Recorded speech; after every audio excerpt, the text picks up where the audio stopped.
έριψα. Τα έριψα πολύ όμως, έτσι. Λοιπόν, καλώς ήρθατε και πάλι στα κόκκινα γυαλιά.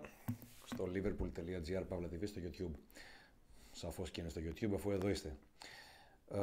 Τα είπαμε με την Μπαρτσελώνα. Ωραία ήταν, ωραία περάσαμε. Αλλά τώρα πρέπει να ασχοληθούμε με το επόμενο παιχνίδι της Κυριακής.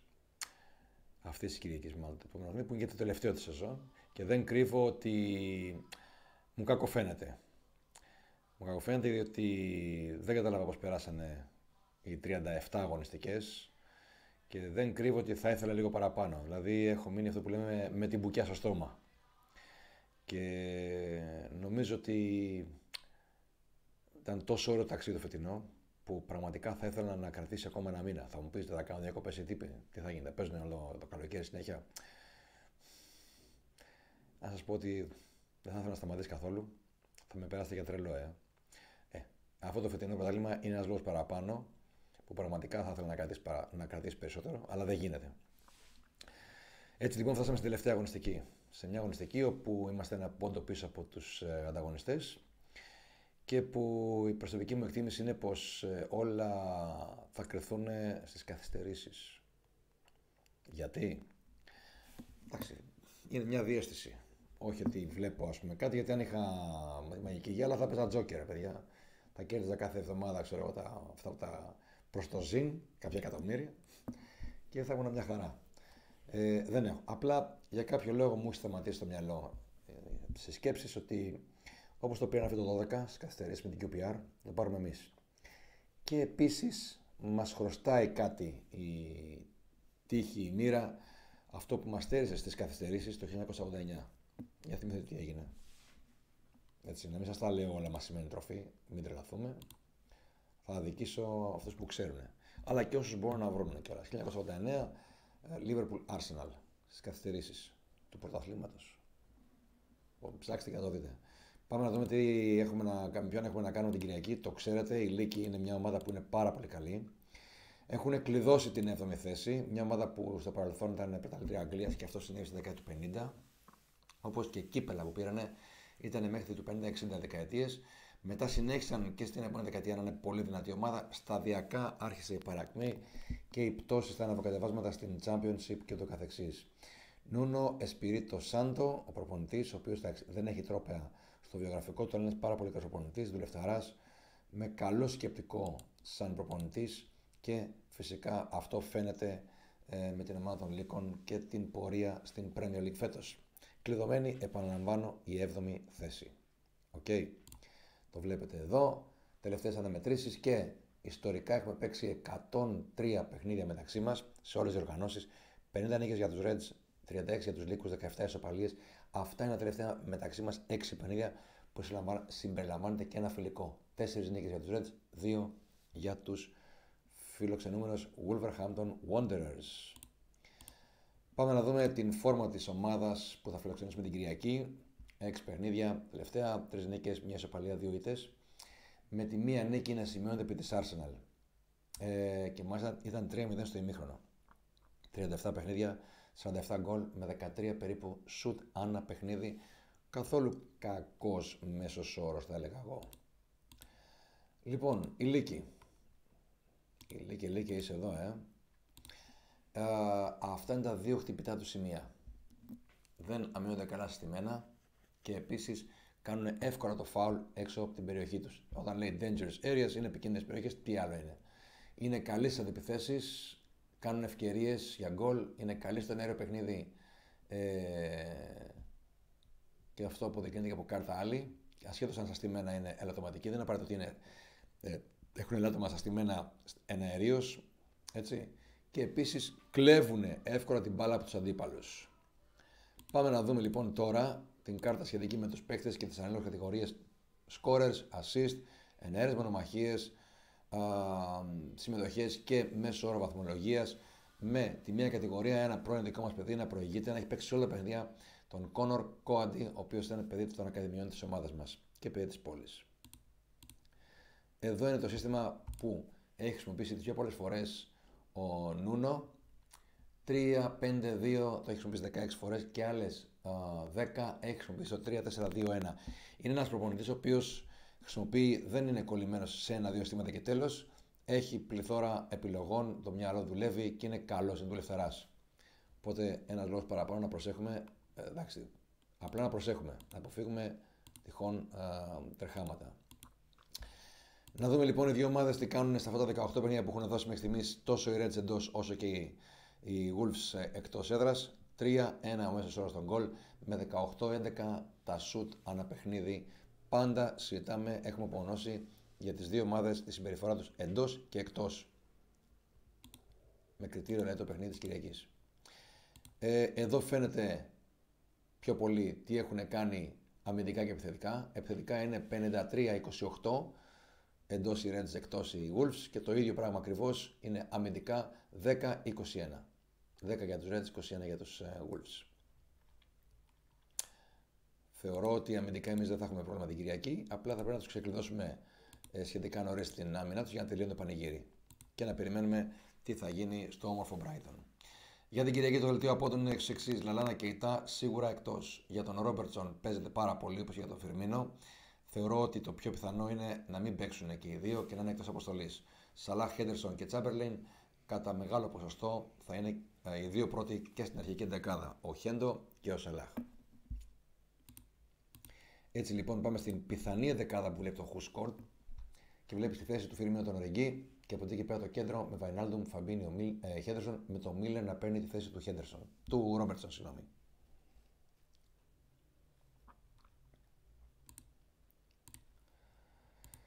Λοιπόν, νομίζω ότι ο Van Dijk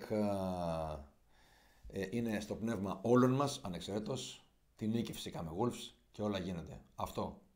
Αυτό λέω κι εγώ. Σε ένα παιχνίδι όπου θα διατεύσει ο Μάρτιν Άτκινσον.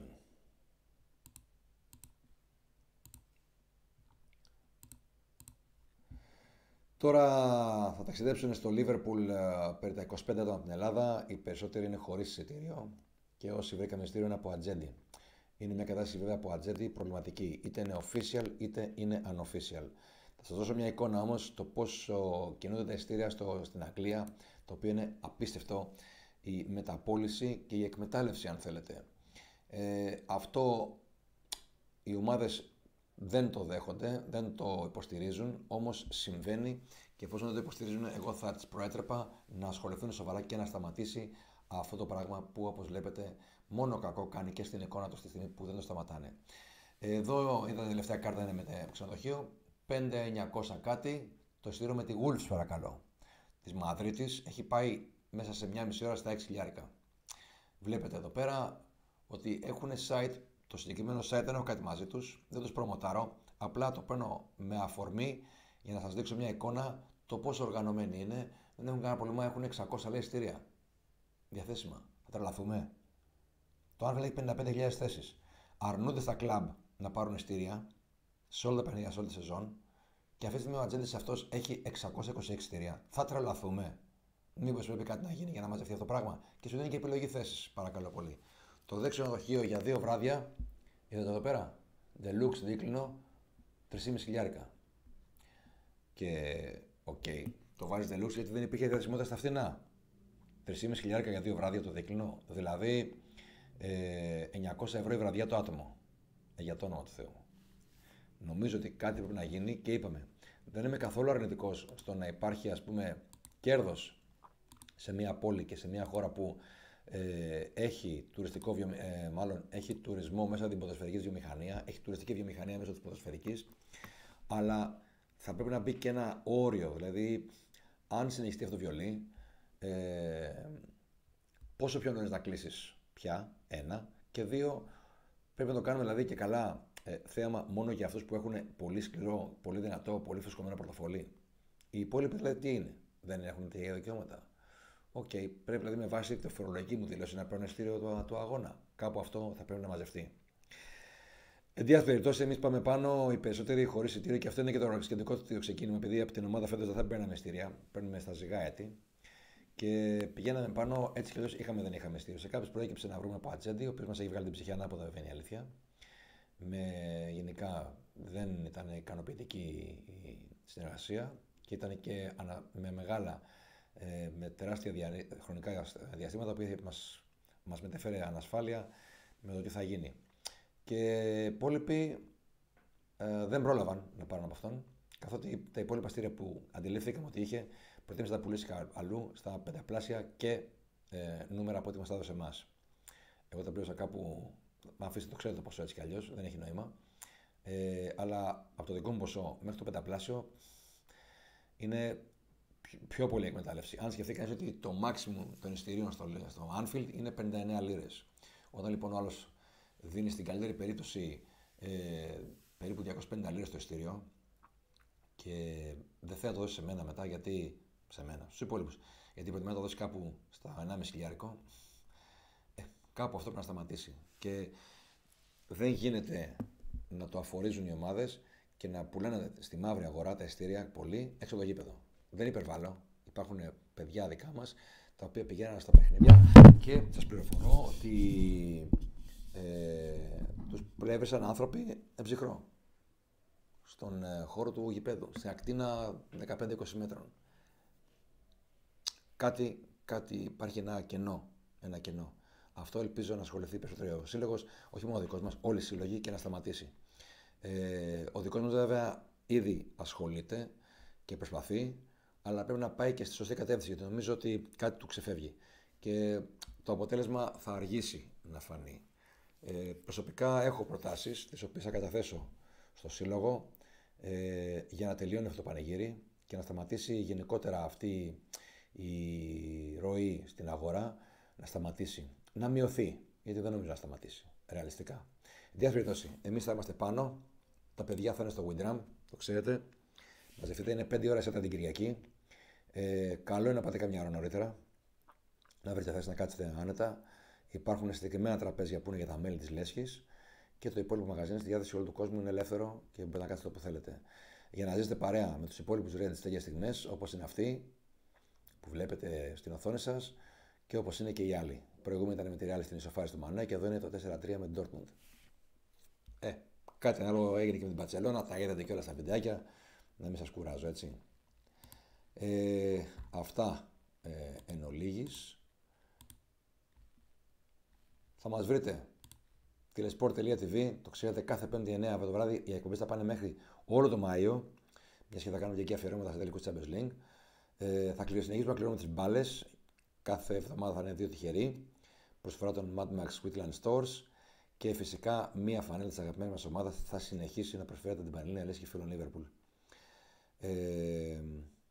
Δεν θα σταματήσουμε και από τον Ιούνιο, αν όλα πάνε καλά, θα αρχίσουμε να κληρώνουμε φανέλες της επόμενης χρονιάς. Μάλιστα έχουμε βρει μάλλον και την μαύρη φανέλα, αλλά περιμένουμε επιβεβαίωση. Μείνετε συντονισμένοι για ειδήσεις στο liverpool.gr, LFC Greece, Liverpool Greece, Twitter και φυσικά στο κανάλι που μας βλέπετε. Νίκη, έστω και στις καθυστερήσεις. Μάλλον το πόσο στα πάμε πάλι από την αρχή.